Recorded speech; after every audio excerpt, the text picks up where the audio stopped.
Hello and welcome to Calls. This is the 2022 Byron Nelson DFS Tactics show. We have quite a bit to get into. I left you all off with a certain question or spreadsheet looking at some particulars for the Byron Nelson. So let's not waste any time. All statistics provided tonight and every night are from fantasynational.com. It is simply the best resource out there. It's going to make you a much better gambler, a much smarter DFS player. You will not regret checking out fantasynational.com. It is simply worth the investment. In the descriptions of all of the videos in the various streaming services, there are links to my social media where I will be placing my betting card for the Byron Nelson this week. I'll be doing that after the show. And also it seems that a lot of you have engaged and enjoyed the little tidbit of research that I do and post on Twitter either Mondays or Tuesdays. So if you all would like to see some of my research live, let me know in the comments, as Tuesday's kind of my day to do all the research, put together some of the DraftKings and rankings and whatnot. So if you would like to see that live, put it in the comments and I'll see what I can do. That would be a Tuesday show. And then finally, we are live. Chat is open. I want to hear from you all. I want to hear your favorite 6K plays. I want to hear who you're fading. Who's your winner this week? Do you have any outright wagers? We are here for all of that. I'll help you as best as I can with any lineup questions if you want to build around a certain player or a strategy, say stars and scrubs balance. We're here for all that. So without any further ado, let's figure out our tactics for the 2022 Byron Nelson. And normally we start and go right in to the mixed condition model that I make for the week. Let me get everything situated here and bring up chat. And there we go. So normally we start with the mixed condition model. I left you all off Monday evening with this spreadsheet here. And I was showing you all that I was trying to narrow down some factors for KH Lee, and I was mentioning that it was pretty random and such. So what I ended up doing and what I would have posted online or would have done in a live show on Tuesday if you want, or if you are interested in that, I just went kind of back to basics and I went, okay, I rounded up, but he gained 5 strokes on approach that week. He gained 5.5 on good drives. He had a birdies or better gain. I just put birdies gain, but birdies better 5. And then proximity, he had a 13. So I combined all 4 of those factors. Okay, I said, a player must have, since the beginning of the calendar year, had a tournament with 5 strokes gained on approach and 5.5 in good drives and a 5.0 in birdies gained and a 13 in proximity. Well, it turns out that was a whole lot more unique than I thought, because there were only 15 players that qualified in all 4 of those metrics. Again, good drives gained 5.5, 13 in a tournament with proximity, 5 in birdies or better gained, and 5 in strokes gained approach. Those 15 players are listed here: Smothermans, Vincent, Snedeker, Lipsky, Hudson Swafford, Joseph Brantlett, Jordan Spieth, Kurt Kitayama, Lonto Griffin, Neesmith, Lashley, Kazire, Pat Perez, Scotty Scheffler, and Will Zalatoris. So when I was mentioning about the interesting little nugget for Max Homa, it was unique. With only 1 tournament at TPC Craig Ranch, it's pretty hard to narrow it down, especially since we don't have a pattern. But I'm doing the best that I can here. So that's all this. And then this right here is a description of some of the tournaments that KH Lee was in last year. So let me bring up the other half of this research that I've done. These are the events that he played in leading up to the Byron Nelson. And I've highlighted 3 specific tournaments in yellow. These 3 tournaments were rated as easy. That is a loose definition by me saying that half of the rounds in that tournament or more were easy to par per Fantasy National. So those three were the only tournaments that he played that were easy, but I want you to look at the results. He runner-up to the WMPO. He made the cut to a middling finish at the Amex, and he was top 20 at the Sony. So what I'm getting at here is from that point, from the 15 players on the other sheet, I would not know how to narrow it down any further. Do you need a top 5? Do you need 2 top 20s? Do you need to have made the cut in all of these? I don't know beyond that because we don't have a pattern. It was just one time. But I went ahead and looked at the performance of those 15 players so far in this calendar year in easy tournaments. And this is what they have done. I needed to remove that one. So, for example, Austin Smotherman, he's only 1 for 4. This is Adam Svensson. He is 3 for 4 with a top 10. So, he matches the top 10 criteria. You've got, believe this is Snedeker. I have to scroll over. Let's see. I'm just going to make this real easy real quick. Cut. Paste, because they just go in order here. So, we were on Snedeker. Yeah, so Snedeker had a top 15. Lipsky has some fantastic success in easy tournaments this year. The two players that I was kind of out on after seeing this was Smotherman and Kurt Kitayama. He has missed the cut in all 4 of the easy tournaments he's played. Now, the TOC is a little bit of an asterisk. It's 32 players or whatever. But otherwise, these are the results of these 15 players in order. So Smotherman, Svensson, Snedeker, Lipsky, Swafford, so on and so forth. This is the results of any tournament that had half the rounds at least easy. So you see here, like Hudson Swafford won the Amex. He's 3 for 3. Joseph Bramlett, 2 for 2 with a top 20.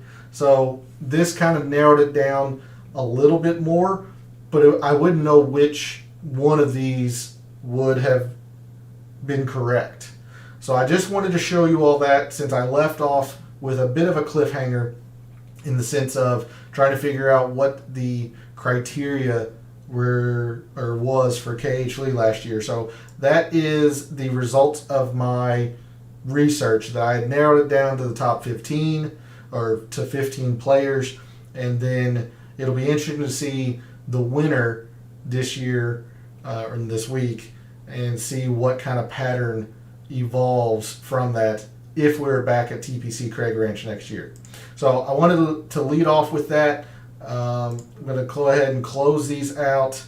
Let me close out of the other Excel real quick. That way I don't get confused later. All right, so now we'll switch focus here to a web page. And this is the mixed condition model that I ended up with. But before we do that, because you'll see later on in the mixed condition model a metric that we didn't talk about all week, except for in passing, let's take a look at Windfinder. So, and I'll go ahead and refresh the page for you all up to the second. Weather information, accurate as all get out. I'm sure you realize. So if the forecast holds, 7 a.m., slight sustained wind, but heavy gusts, whereas the PMs have very strong sustained winds and gusts. So I've got a little bit of a slight AM favor here, only because these are such high sustained winds. But seeing that the gusts are so close to the sustained winds, maybe it's not much of an advantage at all. Maybe it's actually the PM. What do you think? Put it in the comments. Or if you're able to watch live, what do you think? Do you see a favor here? I'm kind of torn. But anyway, so that's the wind for Thursday. Friday looks gusty, hot, not high of 93. A little bit gusty, but nothing out of the ordinary for Texas. Saturday actually looks fairly calm by Texas standards. Now hot again at 95, but fairly calm in terms of Texas, or in relation, to Texas, what you would expect. Sunday start where it starts to get interesting. You've got some high sustained wind, or high gusts of winds, high of 100. Earlier in the week, this kind of looks like what looks like a storm system or heavy wind was creeping up into Monday and even late Sunday. Looks like it's being pushed back, so it's important to kind of see throughout the weekend if this maintains to progress to later in the week.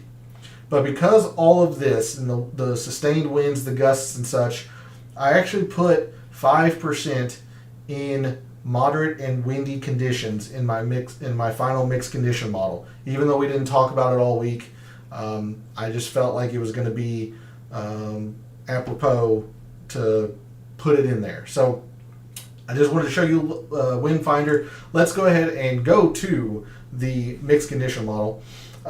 We talked about all week how strokes gained approach was the be-all end-all last year for KH Lee. He gained over 2 shots per round or 2 strokes per round in approach. So I put that at a full 20%. 15% on birdies or better gained on easy rounds. There was a couple of different ways I could have gone with this. Birdies are better long. Just see who gives themselves or converts the most birdies. No filter. I went with birdies are better on easy courses as kind of a little bit of my default whenever I see an easy course. And we saw that birdies especially, eagles was a little bit more important, but birdies especially 6/10 more important than the average course of a full field event. So birdies are better on easy courses. I think it's just going to be a birdie fest this week. So 15% there, 15% on the par 5s. Most important metric here at TBC Craig Ranch, like it is at almost every course, but it was exaggerated here. 10% on total performance on easy courses. Good drives gained, I put at 10% on long courses. And I've put long courses instead of easy in the sense that since a good drive is the player either hits the fairway or the green in regulation, an easy course can be short. An easy course can obviously be long like this one, but on a good drive gained, I felt like the distance was more important than the difficulty, especially when you're considering greens in regulation. So that's why I have the filter of over 7,400 yards. So that's 10% there. 10% of the par 3s. I think they're going to be pretty darn important this year in this tournament. And then 5% remaining in long courses, performance in long courses. 5%, as mentioned, in moderate and windy conditions. I ended up putting 5% in 200 plus proximity. I made it no secret all week that proximity is still the statistic that I struggle with the most.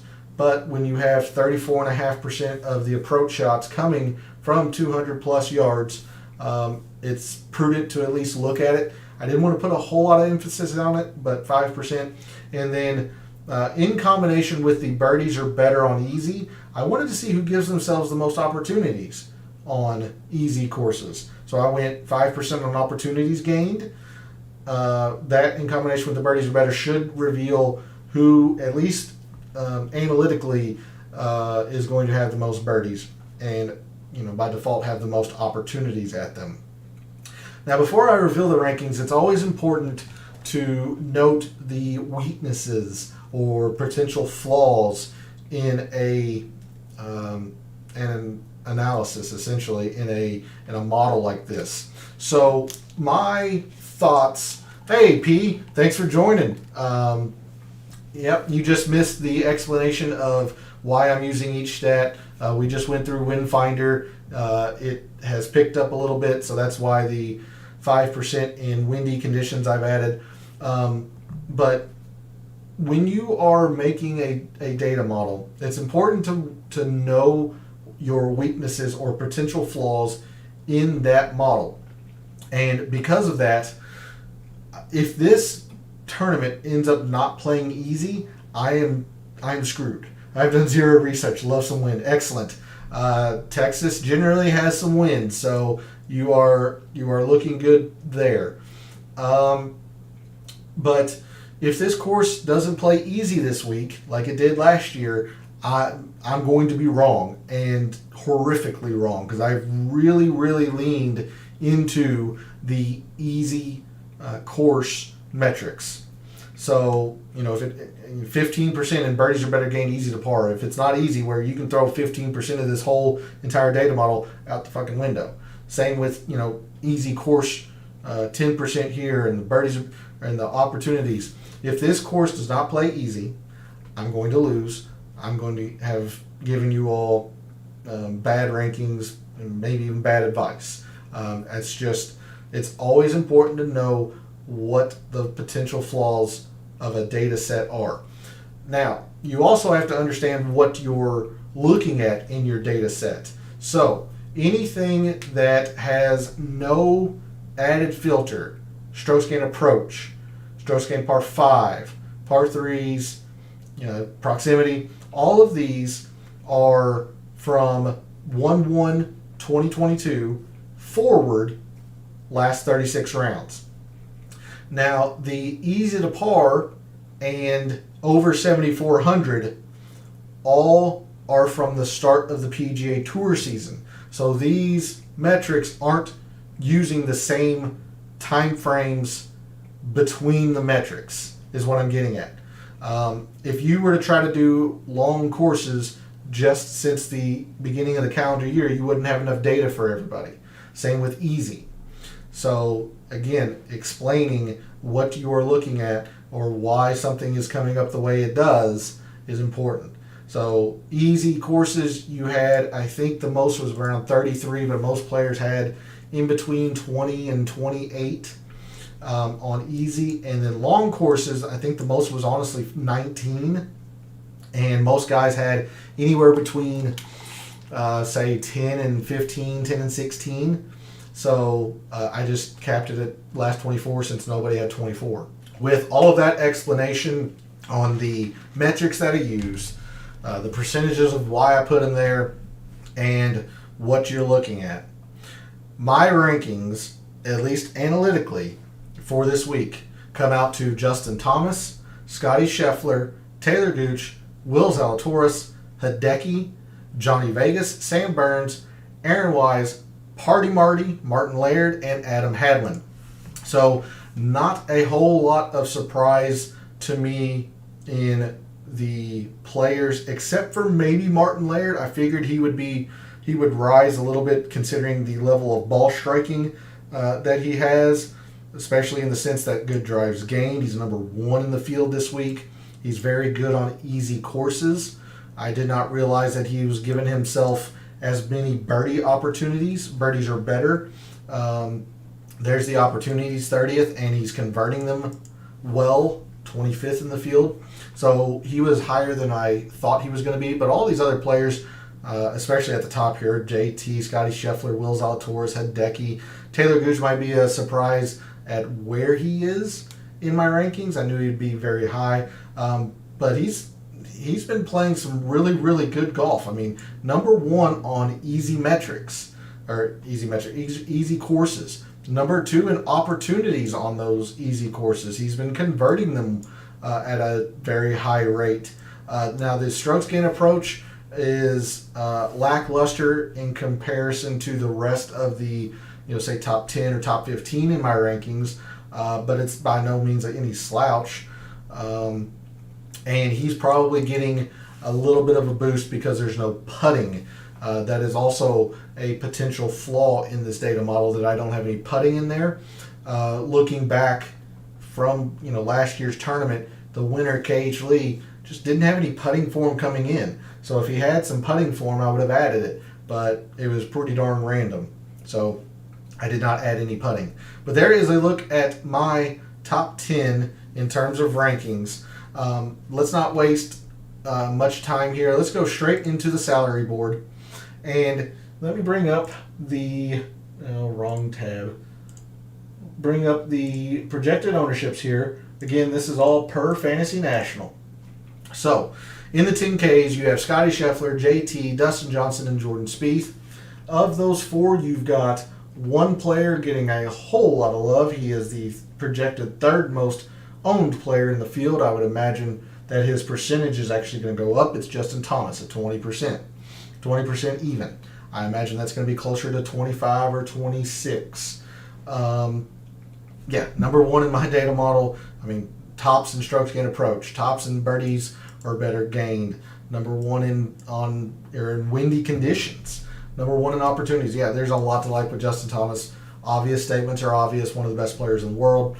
The least projected owned player in the 10Ks is Dustin Johnson.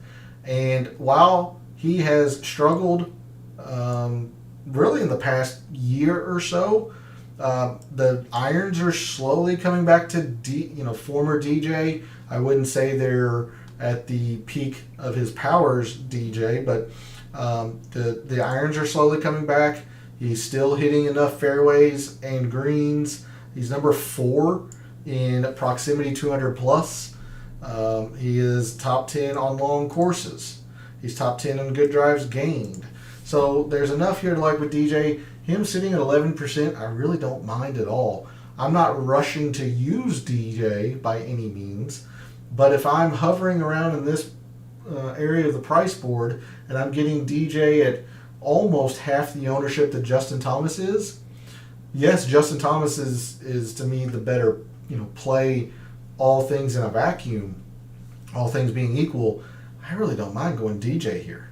I don't. I think this is going to be a decent tournament for him.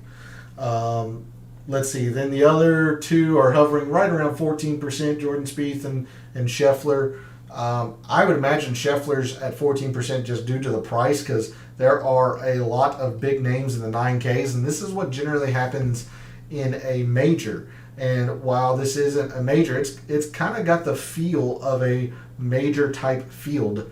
You have some of the bigger names here: Scheffler, JT, DJ, Xander, Jordan Spieth, Sam Burns, Brooks. So now that reminds me, Brooks Koepka has withdrawn.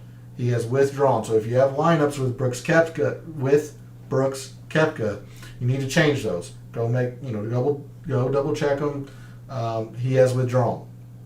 But that's for the 10Ks. Yeah, I mean, I still think Justin Thomas is the number one player in the 10Ks, but seeing him at 20% really wants to push me towards a DJ or towards a Spieth. I think both of them are very good plays. Choose who you lean more towards. I'm leaning more towards DJ, but both of them are good plays. But to finish off the thought that I was having with Scotty Scheffler, I think his ownership's getting flattened a little bit because of the price. That's usually what happens in big WGCs and majors and such, that guys generally or your fellow contestants generally build balanced lineups to try to fit as many bigger names as they can. So I think that's what's hurting Scheffler's projected ownership a little bit. So for me, I'd probably go something to the effect of Justin Thomas, DJ, Spieth, and Scheffler in the 10Ks. And that's by no means hating on Scheffler. He's number 2 in my rankings. It's just the price and still being 14% or so. Moving to the 9Ks, you've got Hideki, Xander, Sam Burns, Will Zalatoris, Joaquin Niemann, and Tommy Fleetwood. In here, you have one extreme pivot, and I really like him this week. But you have the first and second most projected owned players. Probably no surprise, Sam Burns and Will Zalatoris. Fantastic plays. I think if I had to go out on a limb, if I have to make one pick, it's going to be Will Zalatoris to win this week. Don't at me. I'm one player in a 151 player field, but I will pick Will Zalatoris. Number 2 in strokes gained approach. Number 2 on long courses. Number 5 in proximity from 200 plus yards. And especially when you don't have any putting metrics, he's really going to rise in the rankings. There's a lot to like here. Sam Burns, same way. Now his irons have kind of fallen off a little bit since the Valspar, but number 3 in birdies are better gained. Gives himself plenty of opportunities. Top 10 in the wind. top 5 on easy courses. Both of those guys are really good plays, but you're setting yourself up for a 5v5 very quickly if you put one of them in, and if you put both of them in, you're going to be really darn chalky right from the start. Then the middling owned kind of player, well, I can't say middling owned. Joaquin Niemann's at 17%. He's getting a whole lot of love as well. Number 3 in the wind, okay. I mean, top 15 in the irons, fantastic. Top 15 in par 5 scoring, fantastic. I like Joaquin Niemann, but seeing him at 17%, I can fade that. Yeah, I can. It's not that I don't like him, but it's going to be a fade for me in DFS because of the 17%, especially because of the person that I like in the 9Ks. That's a fade. Then the final 2 that are middling owned, you have Hideki and Xander. A lot of people are down on Xander. You know, in a major style or major quality field, Xander generally performs. Now, we don't have the Masters data, probably not the best. He top 15 the Valspar, the approach, immaculate. Missed the cut at the Players, but he was on the wrong side of the draw. That's kind of a quirky event, at least for this year, just because of the wind. But his irons have been pretty darn good. He's getting off the tee. I would not sleep on Xander. I would not sleep on Xander. Now, if it really does become very, very windy, he will, at least by the metrics, will have some problems. But I would not sleep on Xander this week. I really wouldn't. So that means the one pivot in this area is Tommy Fleetwood. And I was surprised Sunday night in the initial research just how well Tommy Fleetwood has been playing. The irons don't show it. The good drives, which is a part of greens and regulation, showing that he doesn't give himself opportunities, especially on easy courses. But he is 30th in total performance on easy courses, but he's only 130th in opportunities gained. So what that's telling me is that one of those 2 numbers is lying. He's either going to have to regress and get worse at performance on easy courses, or he's just simply going to have to be giving himself more opportunities than what he's been doing. I'm thinking it's the latter. And let me bring up Tommy Fleetwood real quick. Like I said, I was surprised at how well he's been playing. Dating back to the API in early March, he's got 5 straight top 25s, and the irons are pretty darn good. He did not hit the irons well at the API. He put his way around there. But the Players, good. Valspar, okay. I mean, still above the field average. I'd imagine the Masters was pretty good if he came in the top 15. We don't really know, but I think it would be a safe bet that his irons were good. RBC Heritage were good. Now, he has been absolutely in fuego with the putter. You do not expect that to continue. 5.5. 8 at the RBC Heritage. 4 at the Valspar. I mean, he even gained 2 at the Honda. He is not this kind of putter, so you would expect that to regress. But I also think that the irons are going to play up as opposed to level off or decrease.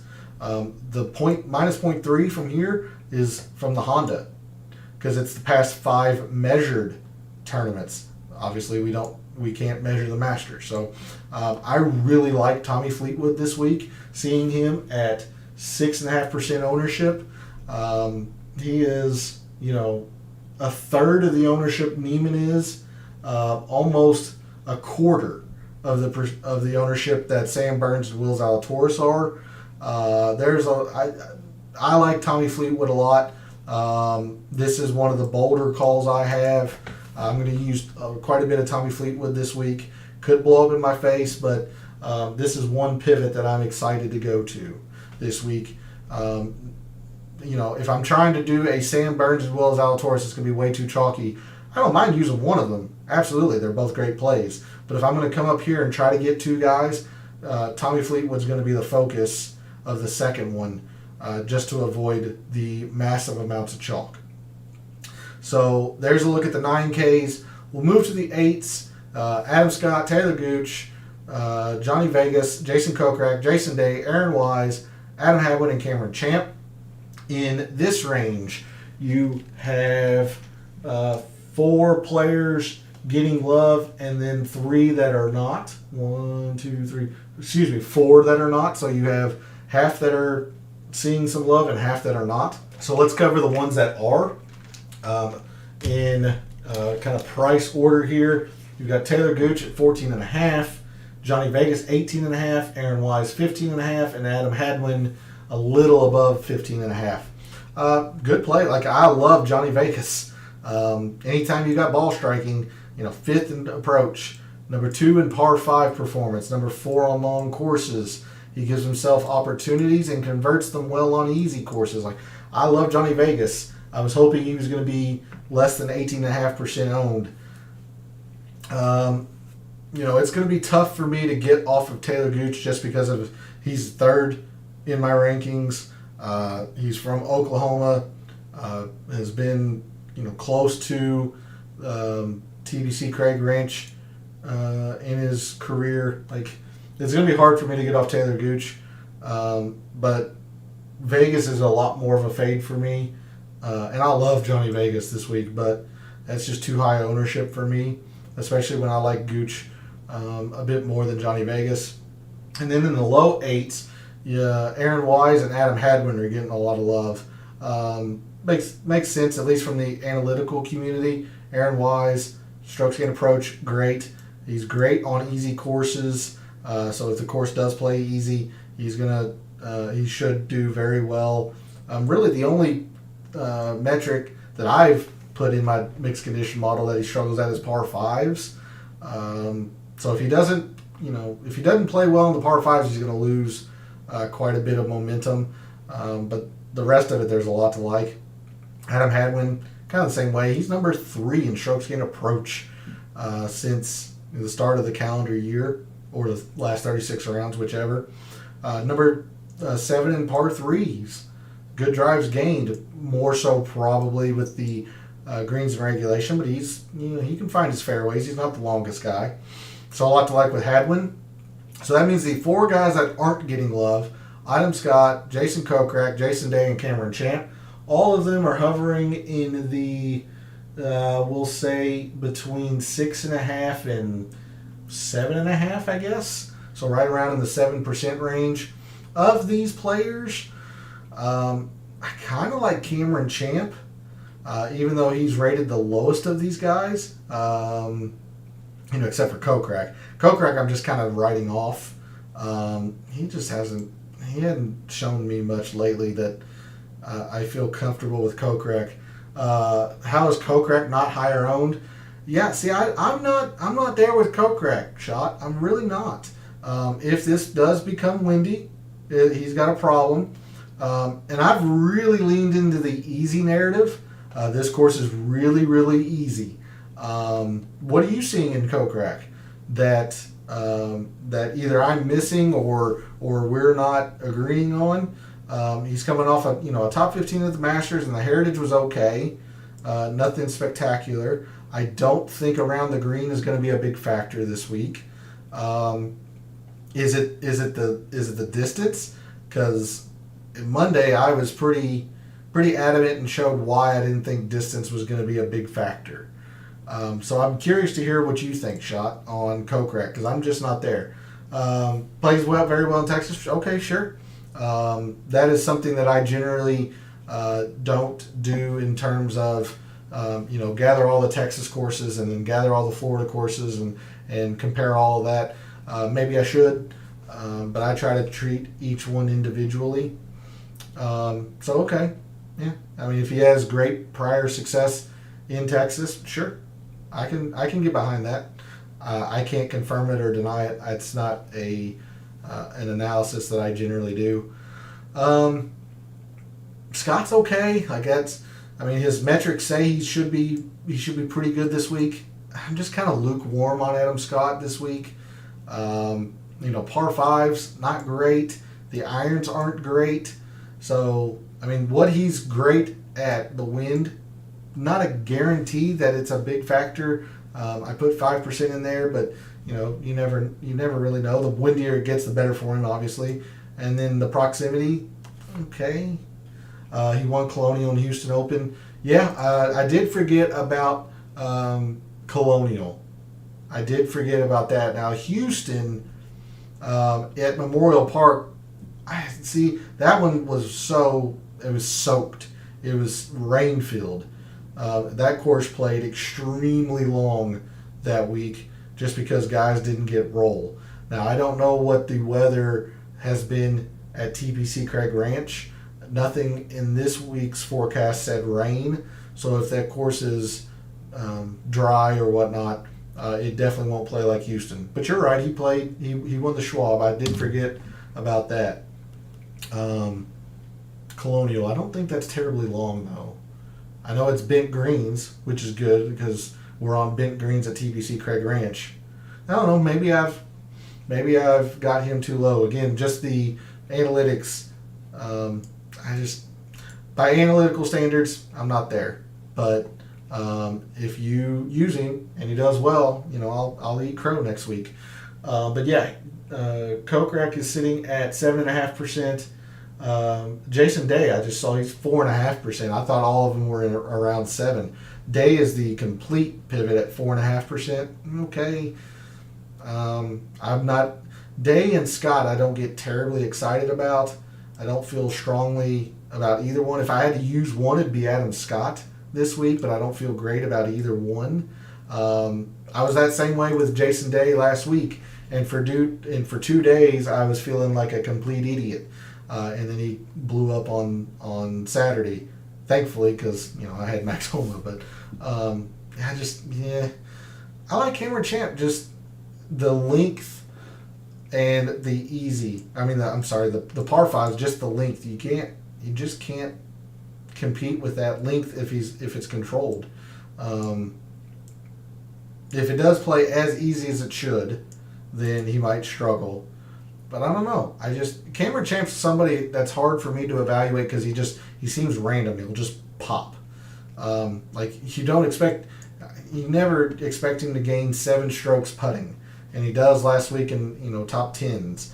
He gains 8.5 at the 3M last year with no putting form because he never has putting form. He's fucking awful at putting. So I just don't know how to evaluate Cameron Champ, but the length is intriguing for me this week at TBC Craig Ranch. But in the 8Ks, if I'm going to eat some chalk, it's going to be Taylor Gooch. I like Wise and Hadwin both. Scam Chump, always a dice roll. Yeah. It is what it is. I was nowhere near him at the 3M last year. Lost just because I just was nowhere near him. So he's hard for me to narrow down. He generally does not rate out well for me because his irons are so bad usually, and that's the statistic I most focus on. So he generally doesn't rate out well anyway. But the link's intriguing this week is what I'll say. There's a look at the 8Ks. Like I said, I'll use Taylor Gooch. I want to use Johnny Vegas, but that's a fade for me. Seeing him at 18.5%. If he does well, great. I just feel like Burns and Zalatoris are safer bets. If I'm going to eat chalk, Taylor Gooch. I like Aaron Wise. I had a win bet on Champ a couple weeks ago when he triple bogeyed. That's rough. Oh man, that's rough. Sorry to you, buddy. That would have hurt. I can relate. Russell Henley last year at the Travelers missed a 6 foot or 5 foot putt to go into the playoff. So I can relate. Not the triple on 18 or whenever it was. Oh. So let's move past the brutal pain that was, and let's move into the high sevens. I'm not going to go list all the names. In the high sevens, you've got one guy that is getting a whole lot of love. It's Maverick McNeely. Makes sense. 14th in my rankings. He eats the par fives alive, plays very well in the wind. The irons, I don't really think are that bad. So, he probably should even rate a little bit higher. Now, he has not been hitting greens and or fairways. Not sure how much that's going to be really penal this week. The rough doesn't seem too terribly difficult. But he doesn't play long courses the best. Par threes are just okay. All right. He does play extremely well on easy. That's why he's vaulted up so much in these rankings. He does play easy courses well. So there's plenty to like here with McNeely. And then Lonto Griffin at 77. He's at 14%. I love Lonto Griffin this week. Number 10 in strokes gained approach. Top 15 and birdies are better. I think he's going to give himself plenty of opportunities. He's number 2 in easy rounds. He's good in the wind. I like Lonto Griffin a whole lot this week. I'm pretty upset to see him at 14%. I was hoping for more like 11 or 12. Is what it is. I'll be using Lonto. 7,600s. You've got Munoz and Mito. Sepp Straka at 10%. I've got them starred, but I'm not thrilled to use them. I will. But, like I said, I would come up for Lonto. Somebody I really want to highlight is Mark Leishman. Leishman is sitting at 8% ownership, and it feels like he hasn't done much. He only plays seemingly once a month. But take a look at these numbers. 34th in approach, 16th in birdies or better, but top 4 in the wind, top 10 or 8th on easy courses. He has not been playing as bad as the numbers suggest. Gains 3 strokes. Leishman screwed me so hard last week. Yeah, that's the beauty and the problem with doing this. You kind of have to be as objective as you can be, even when the personal stings happen. But I really think Leishman's going to be good this week. Gained 3 shots on approach at the Wells Fargo. He putt okay. He putt okay on bent. Those were bent. Again, we don't have the Masters data. I'd imagine at the worst, his strokes gained approach numbers were even with the field. It wasn't too long ago either. Yes, I say it wasn't too long ago time-wise it was, but tournament-wise, top 15 at the Genesis, top 20 at the Farmers, top 10 the Century. You get really biased. Yeah, it happens. Like, I had a little bit of Russell Henley karma or jaded ex-lover of Henley after that missed putt on 18 on whatever tournament it was. I think it was the Travelers. Him and I, we had a falling out for a little while, so I can relate. But yeah, I fire up some Leishman this week. I really think he's gonna be good, especially when you get him at 8% of the ownership, or 8% ownership. He is almost half of what McNeely is. Yes, Leishman's rated better. I would have them probably about the same, to be honest.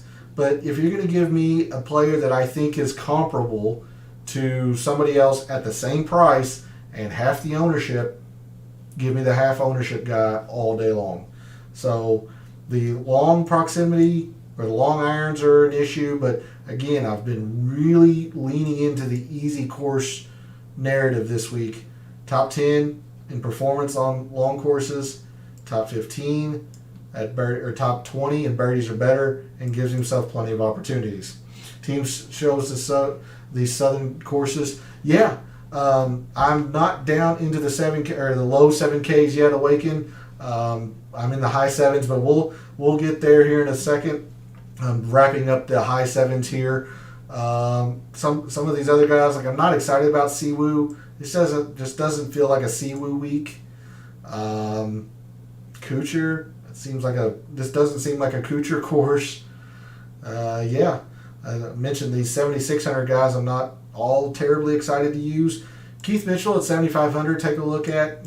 I really liked him last week. He like you were mentioning, Shot, he kind of let me down. But again, sixth in par fives, sixth on these long irons, top 15 in birdies or better on easy courses. There's enough to like with Keith Mitchell. So there's a look at the high sevens. Let's move to the low sevens. Again, not going to read through all these names. There are, let's see, you've got 1, 2, 3. You've got 3 players that are above 10% projected ownership. Killer Keith also screwed me. Well, you just got fucked all the way around, didn't you? First it was Cameron Champ, and then last week it sounds like, who did you play that didn't screw you? Hopefully you had some Max Homa, because I was touting him quite a bit last week. But anyway, in the low sevens, you've got Kurt Kitayama at 14%. You've got Luke List at 10.5%, and Patton Kizzire at 12%. Patton Kizzire makes a whole lot of sense. To your point, Shot, earlier, I do know Patton Kizzire generally plays well in Texas. The strokes gain approach numbers, I was surprised by on Monday in the data dive. I mean, 6th in a loaded field in strokes gain approach, top 15 in par 5s. Now, he does struggle on easy courses, so that's enough of a reason to be worried, but a lot of people seem to be going on the Texas narrative, knowing that he plays well in Texas. I can get behind that. Betting with terrible DFS. Hey, you and I both had a win bet on Homa, so congratulations, Shot. Love it. Yeah, I'll make sure to shout you out. Anytime you get a winner like that, hit me up, social media, Sunday night when we do the initial research. Love to shout you out anytime you get a winner. So that's the first guy that's getting some love. The other 2, List. Yeah, I like List. I mean, ball striker premier on a ball striker's course. Par 3s aren't great. Of course, with the putter, you hope that he converts some of these opportunities. But it's a ball striker on a ball striking course. Kurt Kitayama is interesting to me. Seeing him at 14% is a fade for me. I mean, yes, he's number 4 in strokes gained approach. He's number 1 in long iron proximity. But some of these other numbers are very, very troubling. He does not play easy courses well, or hasn't this PGA Tour season. He has not played well in the wind at all. There is a lot of worry here with Kitayama. So seeing him at 14%, no thank you. I don't know if it's going to be a complete fade. I might have a lineup or 2, but it's going to be a pretty hard fade for me on Kitayama, seeing him at 14%. I want to hit Carlos Ortiz real quick for Awaken. I don't have him start. He's just below half in my rankings. When you mention Southern courses, I don't know. Are they easy? Because he generally plays easy courses well, gives himself plenty of opportunities, converts them at a very good rate. He plays them okay, but he has got a lot of issues for me this week. Iron play is dicey. You've got to take advantage of the par 5s this week, and he just does not do that. If you're getting pars on these par 5s at TPC Craig Ranch, you're losing a lot on the field. What's his current form? I feel like he had a middling tournament when I thought, like the Mexico Open, see, his form coming in isn't all that fantastic. It's just hard to back Carlos Ortiz seeing this form. But if you have the knowledge that he definitively plays Southern courses well, then I'll defer to you. I was mentioning to Shot, Ortiz did win the Houston 2 years ago, but Shot mentioned that Kokrak plays well in Texas. That's generally not a level of analysis I do. Maybe I should, but I don't gather all the Texas courses data together and all the Florida courses data together. I try to treat each one individually. Now, sometimes they do end up being comparison courses for each other, but I try to treat each one individually. That's why I don't gather, kind of a statewide or geolocated set of courses together. So I'm not there with Carlos Ortiz.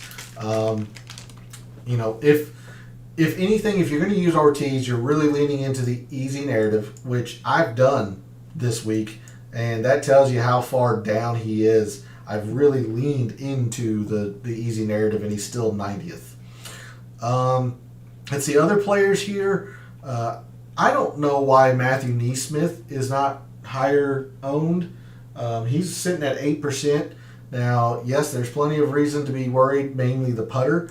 He's top 20 in approach on a course that mandates iron play. Now, his proximity with the longest irons aren't the best, but they're not terrible, 36th. He does not play the easiest courses well. I'm leaning into the irons with Matthew Neesmith.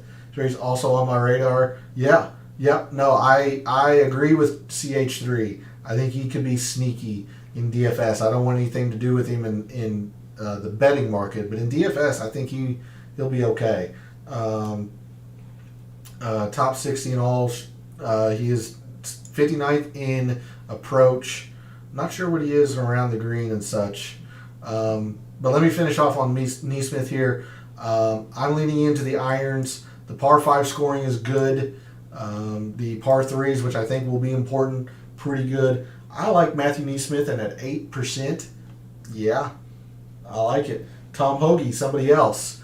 He's at 8%. I really like Tom Hoagie. He generally lets me down, but I'm gonna stick with Hoagie. Top 25 on strokes gained approach. Number 2 in good drives gained long courses. Plays par 3s extremely well. He's good in the wind. The issue for me, like Tom Hoagie, others above him, I'm trying to think who we highlighted here that was poor in Kokrak. Doesn't take advantage of the par 5s. Aaron Wise doesn't take advantage of the par 5s. I do believe Ortiz did. Yeah, Ortiz didn't. Hoagie doesn't take advantage of par 5s. That is a big issue. The reason why I think it could be mitigated a little bit is that, in the wind he's good. Number 2 in the par 3s. Again, number 2 in good drives gained. He has to be better than 118th for the pick to be good. And I am worried about his par 5 performance. But at 8%, I'm willing to take a little bit of a chance on Hoagie. So I like Neesmith. I like Hoagie.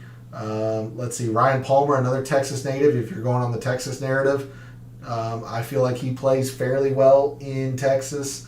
I'm not sure I'm there with Bezadenhout. Again, kind of like Matt Kuchar, this doesn't feel like a Bezadenhout type course. Poulter, okay. CT Pan, okay.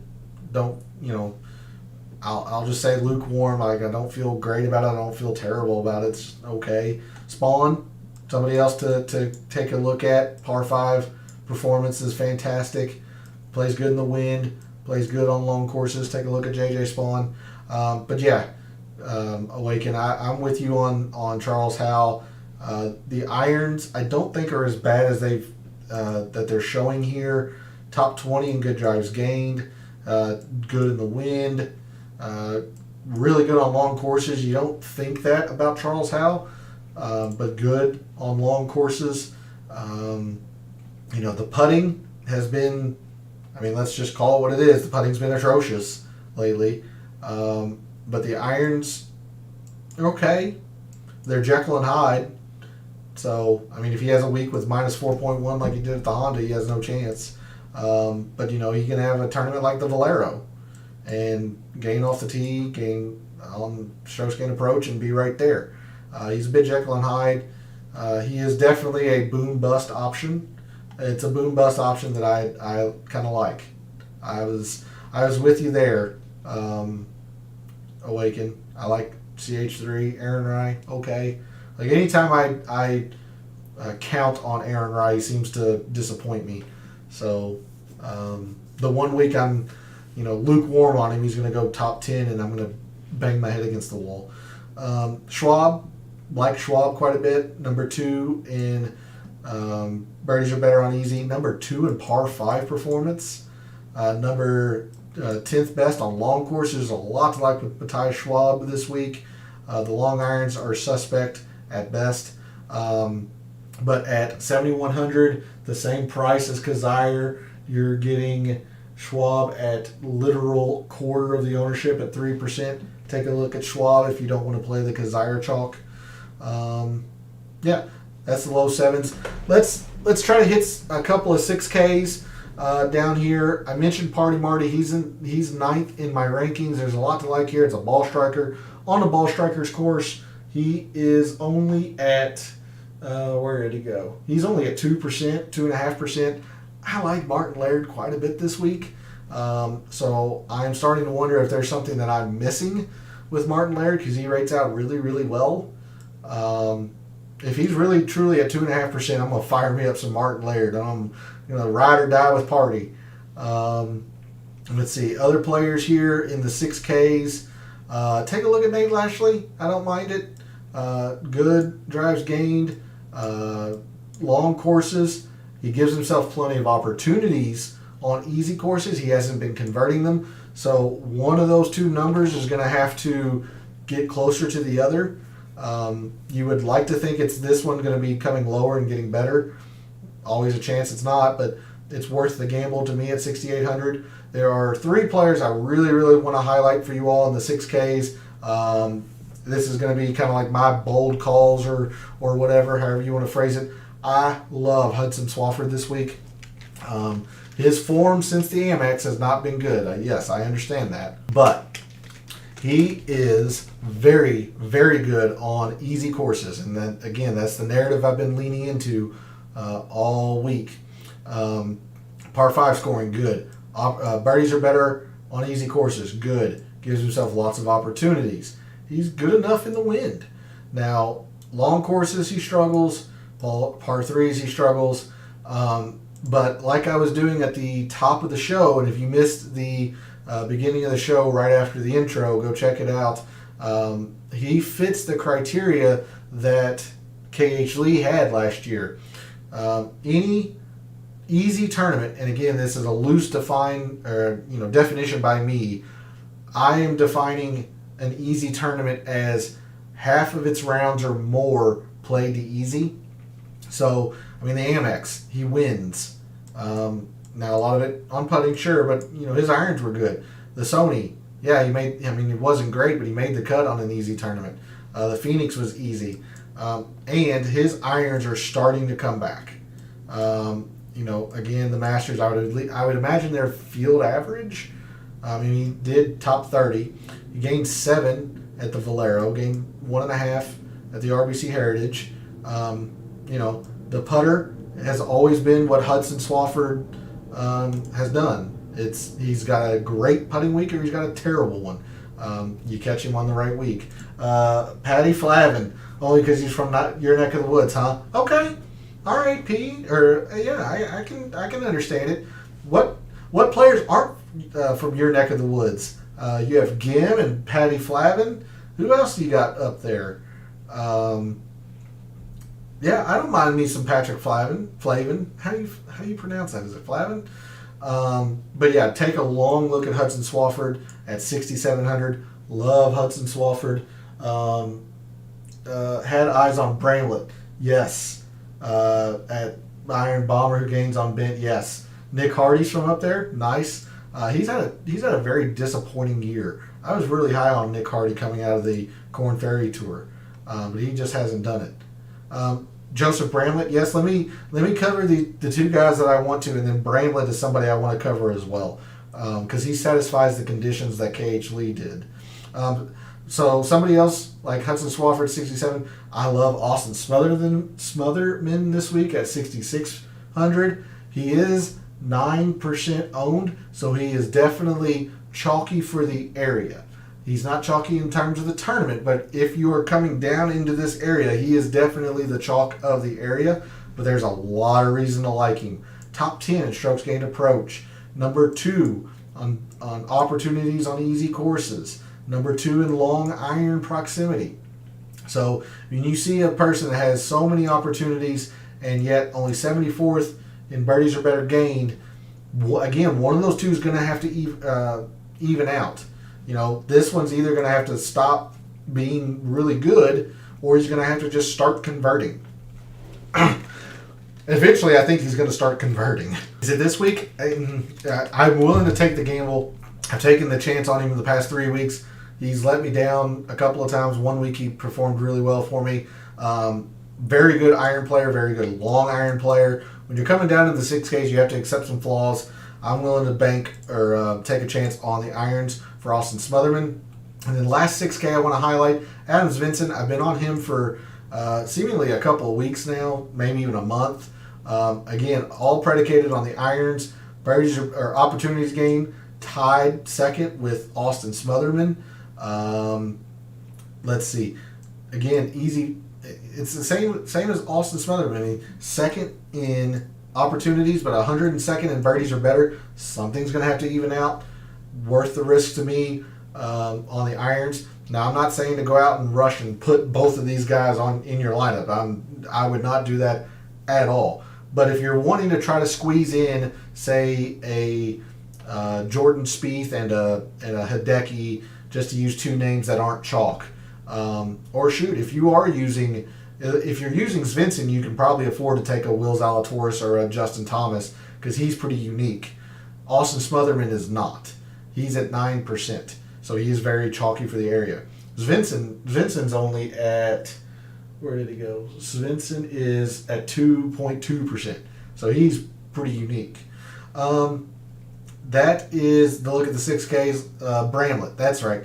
So again, Awaken, check the beginning of the show right after the intro, because Bramlett's one of the 15 players that fills the criteria that KH Lee had coming into last year. The metrics aren't sparkling by any means. The irons are pretty good. Opportunities gained are okay. The par 5 scoring you really like. I don't know. It's the bent performance.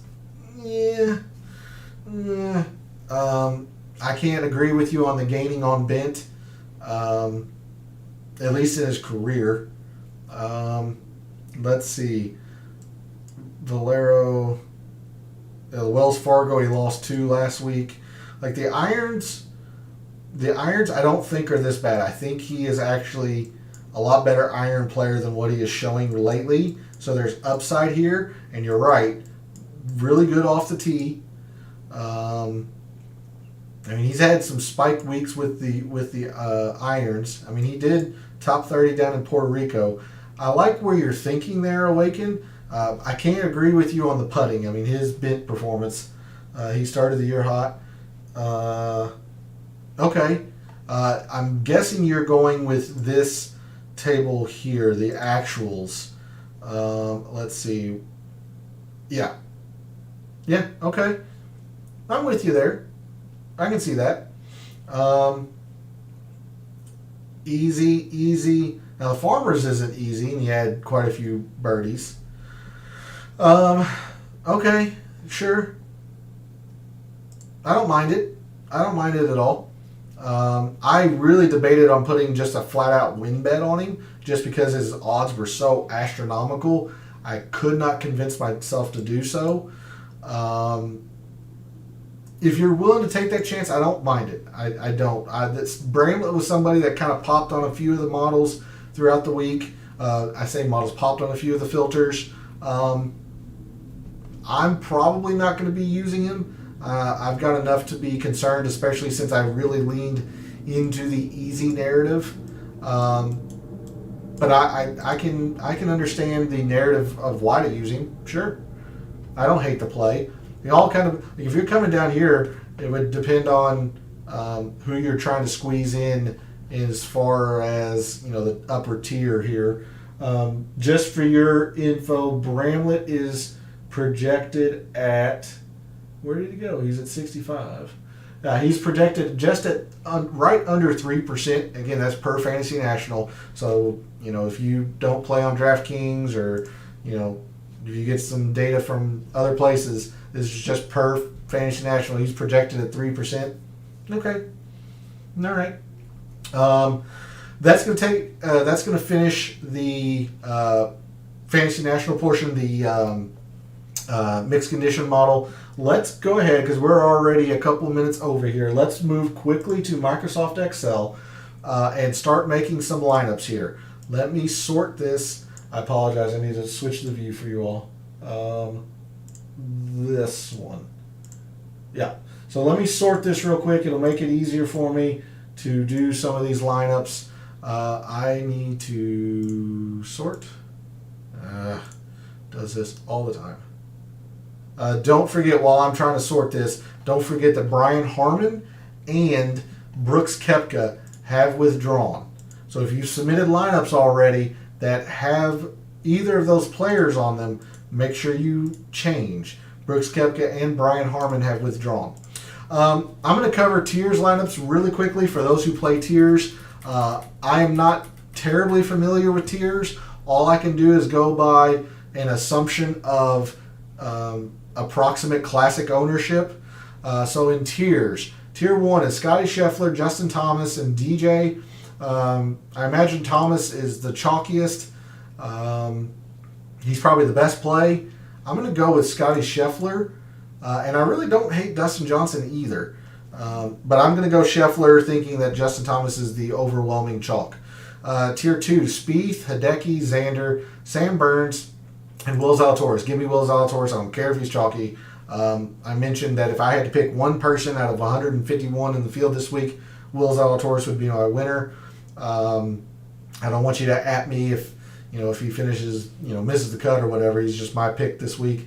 Tier 3, Joaquin Niemann, Tommy Fleetwood, Adam Scott, and Jason Kokrak. Brooks Koepka would have also been in this tier. Let's see. Niemann, okay. I'm really high on Tommy Fleetwood this week. Give me your lineups bring you to tears. Well, hopefully we can build a couple of them here for you real quick.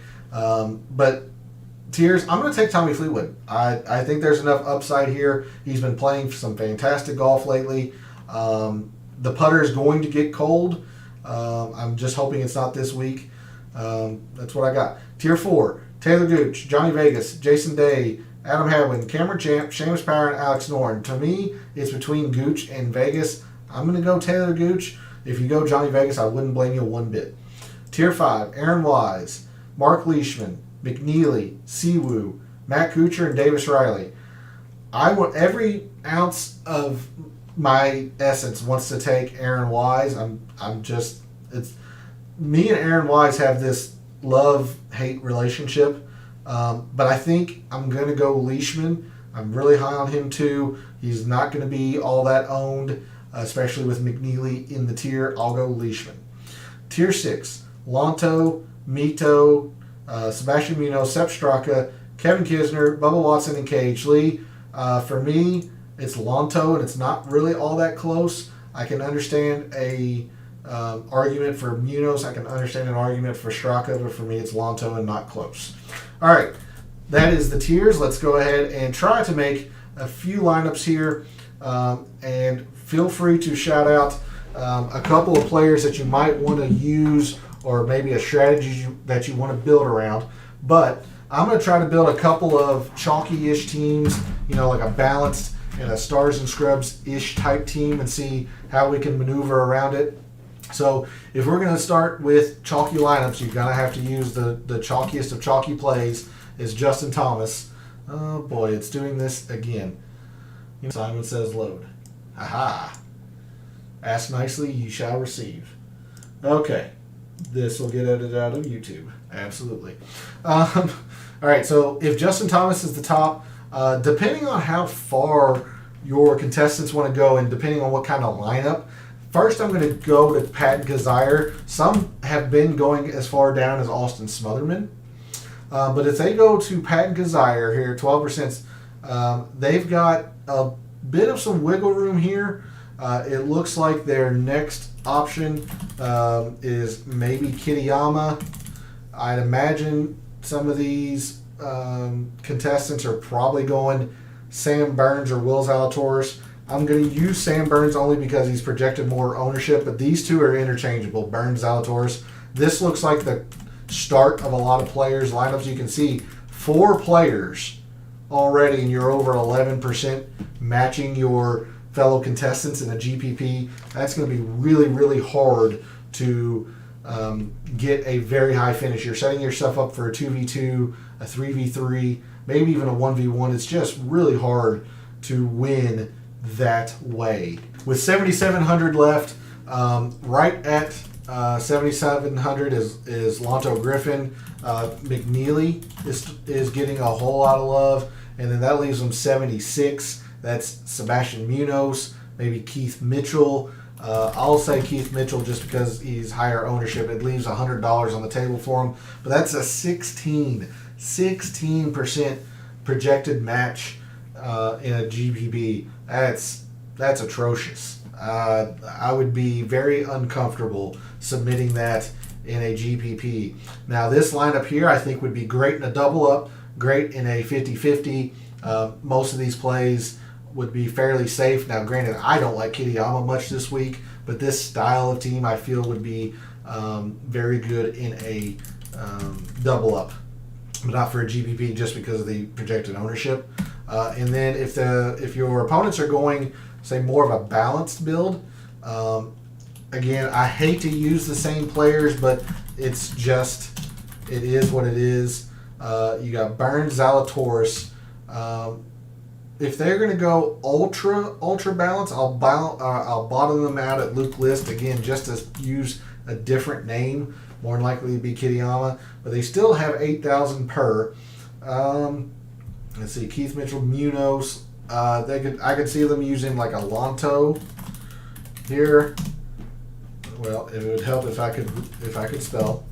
Again, that's still the same 8,000. Like probably something to the effect of like an Aaron Wise and Hadwin maybe.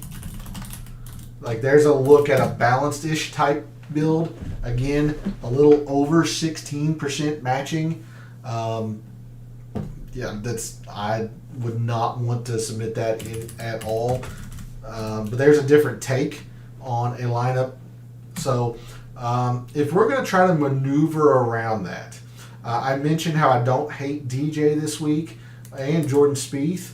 I'm going to use DJ just because he's less ownership, but I think both are going to be okay plays. And then from here, it depends on the style of lineup. Are you going to try to build stars and scrubs? If you do, you're going to be very unique, but it is very, Jekyll Hyde risk reward. Like if you're willing to do something to the effect of, say, maybe an Austin Smotherman, and yes, he is chalky for the area, but if you're willing to do something, say like an Austin Smotherman, who are some other guys like? I'll say Joseph Bramlett. Awaken was pretty high on him. I can see that. Let me switch this because I'm OCD. So if you're willing to do something to this effect, like bring in 2 6s or a 6 and a very low 7 or a high 6, I mean, this gives you room to say put a Will Zalatoris or Sam Burns in there if you're really high on them, and you're still not matching all that much. You got a DJ, you got a Will Z winning upside there. I've mentioned I really like Tommy Fleetwood this week. And that still leaves you 8,300, which is a Jason Kokrak that shot liked. Jason Day, if you want to believe in that. You got a lot of options here, and you're building a stars and scrubs type lineup. You might not be as high on Fleetwood as I am, but it's still the structure of a stars and scrubs, and that's going to give you a whole lot of leverage against your opponents. Because I imagine, I would say probably 65% of your fellow contestants are going to build balanced style lineups. Or at least that's what it looks like per Fantasy National. Something else that I would not hate. I'm going to start a team with Hideki, and his his issue always, you have to fear the withdrawal. But when he is healthy, he's tough to beat. A premier ball striker. We've said it about a ton of guys so far. You've got to have the putter cooperate. I mean, when it does, he's arguably the best player in the world. Arguably, but I'm going to start this team with Hideki. Tommy Fleetwood would absolutely be one of the guys that I would, kind of venture into on this style of team. But let's bottom out at like a Charles Howell III, and try to build around a balanced lineup and try to beat that that team that we built. I really like Matthew Neesmith, all in the iron play. Again, another player like Hideki, if the putter ever cooperates, he's gonna threaten to win. Then coming up from Neesmith, I really like Mark Leishman this week. That gives, we're at 9,000 per player here. We're only at 5.5%. Like, we can afford to take a Justin Thomas now, and it leaves us a little bit less at 7,200. But the fact that we have built the shell of a team around these four, you can kind of go in whatever direction you want. Maybe you like a Joaquin Niemann. If you go there and you've got 8,500, that's a Taylor Gooch or a Johnny Vegas. And I mentioned we were going to try to build a balanced lineup. There you go. You're only matching at 11.5%. That's still fairly high, but it's nowhere near the 16% that we were matching on the chalky Stars and Scrubs, the chalky balance teams. So hopefully that gives you all a little bit of some ideas for team compositions. I'll hang out for a couple of minutes here.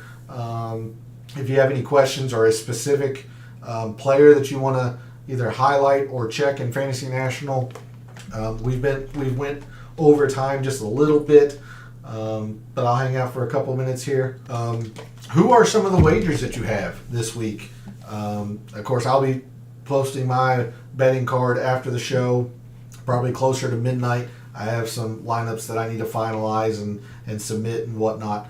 But I'd be interested to hear any of your wagers. If you haven't finished wagering, put it in the comments throughout the weekend. Put it in the comments of this show. How your best team's looking. What's one of the calls that you made or bold plays that you had that is working out or not working out, or hell, if I was suggesting somebody and you used them and they shoot plus 18 or whatever, rip me in the comments. That's what I'm here for, to have a little banter, trying to help you all out.